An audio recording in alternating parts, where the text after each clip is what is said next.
Shalom teman-teman, pada saat ini saya bernama Yafet Gersomaya Daily ingin mereview buku Sosiolog Sesuatu Pengantar dari penulisnya Surjono Sukanto. Jadi ini adalah reviewnya. Buku ini berfungsi sebagai peta jalan ataupun roadmap untuk memahami struktur masyarakat. Sukanto membagi pembahasan ini ke dalam beberapa elemen-elemen.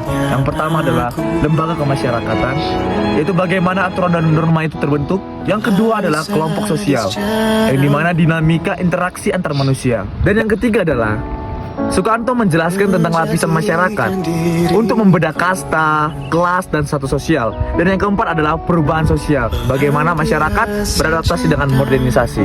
Kelebihan buku ini adalah komprehensif dan sistematis.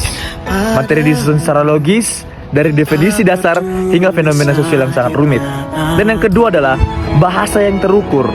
Meskipun bersifat akademis, gaya bahasanya masih bisa diikuti oleh para pembaca, awam ataupun pemula. Dan yang ketiga adalah kekayaan referensi. Sukanto menggabungkan teori sosiologi barat dengan menggabungkan yang namanya Emile Durkheim dan juga Max Weber dengan konteks budaya Indonesia. Kita akan membahas kekurangannya.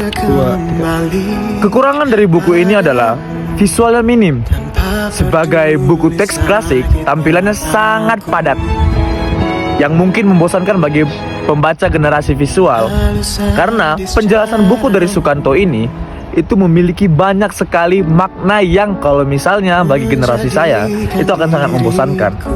Tetapi tambahan yang kedua adalah update kontemporer.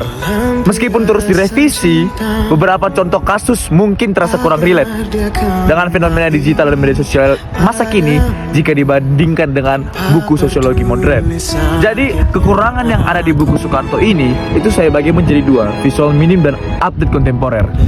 Dan itu memang tidak relevan bagi kita ataupun generasi Z pada masa saat ini karena itu kurang relate bagi kita. Dan kita akan ambil kesimpulannya sebentar lagi. Kesimpulan, buku ini adalah investasi wajib bagi siapapun yang ingin memahami cara kerja di masyarakat di Indonesia secara ilmiah. Dan ia menjelaskan bukan secara teori, melainkan ini adalah bantu untuk melihat masalah sosial dengan lebih objektif. Dan kesimpulan yang saya ambil adalah buku ini sangat direkomendasikan bagi kalian yang ingin memahami struktur-struktur sosial, ingin memahami struktur-struktur dalam masyarakat. Dan ini sangat berpengaruh dan sangat-sangat rekomendasi bagi kalian. Nah, rating saya adalah 4/5. Dan ini adalah penutup. Terima kasih telah menonton video saya dari awal, pertengahan hingga akhir. Dan semoga kita akan bertemu di lain waktu dengan penjelasan-penjelasan buku yang lainnya. Saya Yafet, sampai jumpa.